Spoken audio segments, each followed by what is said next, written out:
Samantala, ipinagbunyi ng matataas na opisyal at ng militar sa Mindanao ang paglagda sa huling annex ng Bangsamoro Framework Agreement nitong Sabado. Ang detalye mula kay Peng Alinio ng Radyo ng Bayan, Davao.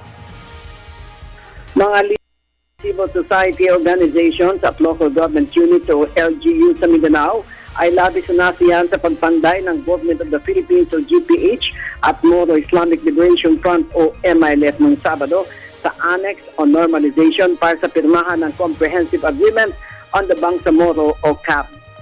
Ang normalisasyon ay pinakahuli sa 4 na annexes ng Framework Agreement on the Bangsamoro o FAB kung saan ang GPH at MILF peace panels ay nagkapirmahan na noong 15 ng Oktubre 2012.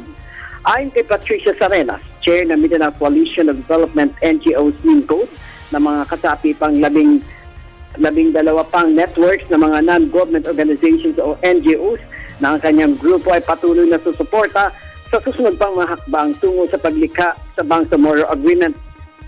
Ayon naman kay Major General Ariel Bernardo, Commanding General ng 10th Infantry Division na dating miyembro ng Coordinating Committee on the Cessation of Hostilities o CCCH ng GRP-MILF, na malaki ang kanyang pagsuporta sa pirmahan ng dalawang panig sa Annex on Normalization para sa CAB na nagkapas noong 25 ng Enero 2014 sa Kuala Lumpur. At kanyang sinabi na sana ay maging optimistic lamang tayo na maging maayos na ang lahat upang makamtanan natin ang tunay na kapayapaan at maging maayos, mapayapa na ang lahat para sa mga Mindanaoan na matagal nang inaasam-asam ito.